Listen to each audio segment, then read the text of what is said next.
for you now in the current climate with the department as far as gays go, we're talking about activists a little bit ago, anti-establishment. What is the difference between back then and the anti-establishment people now? I would think that a lot of activists are a lot smarter now in the way they constructively bring issues to the forefront than they may have been in the past. I think whenever, and you see this even to this day, when you have an issue that you're concerned about, unless you channel that energy into productive means, the message gets lost. And whether it gets lost in rioting, whether it gets lost in hysteria, whether it gets lost in the fact that the activists don't want to communicate with the powers to be, it's that break in communication. I think the general public is pretty moderate by design, and they're all in their living rooms watching television, wondering, what does this mean to me? And if they don't think that the movement is organized, if they don't think that there's a true message, if they don't think the message is sincere, then they're going to find it to be disingenuous, and they're going to move on, and they're going to stay stuck in their attitudes. So I think that activism is necessary. I remember my partner told me this, that activism is a necessity because nothing changes without it. But I think there's a smart way you can be an activist that won't alienate not only the straight community, but won't alienate people within your own community. I mean, I'm your average Joe just like anybody else out there. And I look at this and I'm going, wow, what does this activism want? Is it a valid concern, and is it going to further our cause as far as making this place a better place to live? And sometimes the answer is yes, and sometimes the answer is no. Sometimes it's hazy because nobody knows what the message is. It is. I was saying it's almost mirrored what I've been telling everybody about this particular issues that's going on now. There's no clear message, and I think that like clockwork, as you run the museum. Yeah. So you read history, you study it. It repeats itself over and over and over again, and so I'm not shocked about anything that's been going on.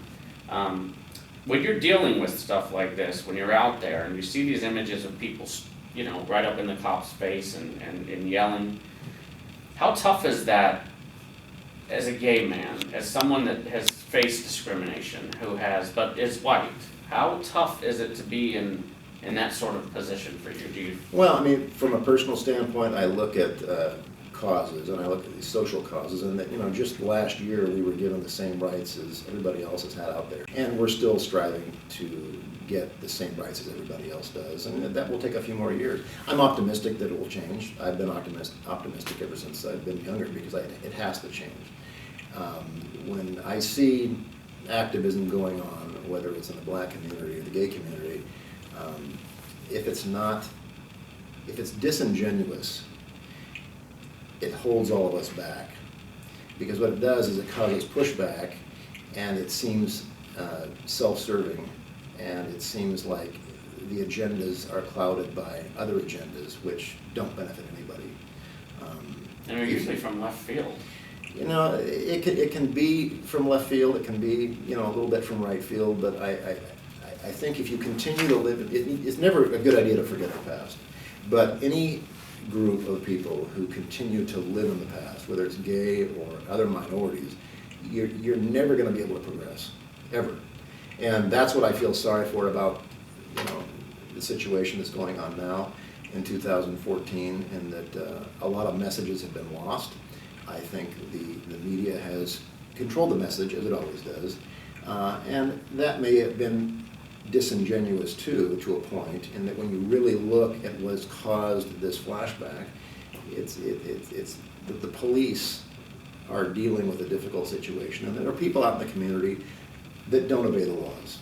Right. The people that don't obey the laws deal with us. The people that snub their nose at society or at your rights or your safety and our authority, there's going to be conflict. And police officers have to protect themselves. Situations are not in a sterile environment that most people are used to. It's a dirty job, and sometimes that job results in people getting hurt or unfortunately getting killed, both suspects, citizens, or police officers.